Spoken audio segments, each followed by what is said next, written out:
సింహరాశి. సింహరాశి వాళ్ళకి ఈ వారం చాలా కాలంగా మీరు ఏదైతే ఒక చికాకు మనసులో ఉందో, ఏదైతే చికాకు వల్ల ఒక రకమైన సంఘర్షణ ఏర్పడుతుందో, ఆ సంఘర్షణకి, ఆ చికాకులకి పరిష్కారం లభించి చక్కని మానసికమైనటువంటి ప్రశాంతత ఇవన్నీ కూడా ఏర్పడే అవకాశం ఈ వారం ఉంది. భవిష్యత్తుకు కావలసినటువంటి చక్కని ప్రణాళికలు సిద్ధం చేసుకోవడంలో మీరు ముందుంటారు.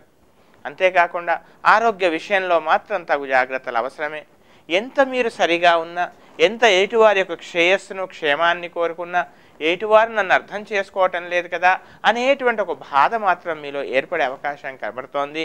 నరఘోష లేదా ఎటు వాళ్ళ యొక్క ఈర్ష్య ద్వేషాలు ఇలాంటివి మాత్రం మీరు ఎదుర్కొనేటువంటి అవకాశం ఈ వారం కనబడుతోంది. అంతేకాకుండా ముఖ్యంగా బంధువులతో, స్నేహితులతో, కుటుంబంలో కూడా చక్కని సత్సంబంధాలు ఏర్పడతాయి. తమ యొక్క సంతానం యొక్క వివాహ విషయంలో మీరు చేసేటువంటి ప్రయత్నాలు, మీరు చేసేటువంటి ఏవైతే శ్రమ ఉందో దానికి చక్కని ఫలితం కూడా, శుభవార్త కూడా ఈ వారం మీరు వినేటువంటి అవకాశం కనపడుతుంది. సంతానం యొక్క పురోభివృద్ధి, సంతానం యొక్క అభివృద్ధి మీకు చక్కని మానసికమైనటువంటి చక్కని ఒక రకమైనటువంటి ఉత్సాహానికి, ఉల్లాసానికి కారణమయ్యేటువంటి అవకాశాలు కనబడుతున్నాయి.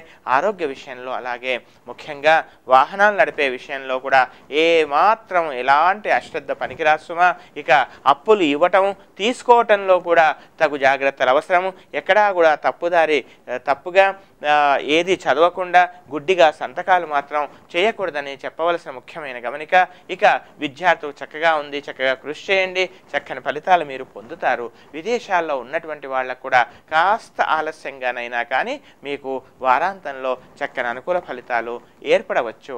ఇంకా ఉత్తమమైనటువంటి ఫలితాల కొరకు ప్రతిరోజు కూడా మామిడి చెట్టును పెంచే ప్రయత్నం చేయండి. ఒక మామిడి చెట్టును పెంచి పోషించి ప్రతిరోజు దానికి నీళ్లు పోసి ఏదైనా నివేదన, ఎంత ఖండ శర్కర కానీ లేదా ఒక చిన్న బెల్లం ముక్క కానీ నివేదన చేయండి.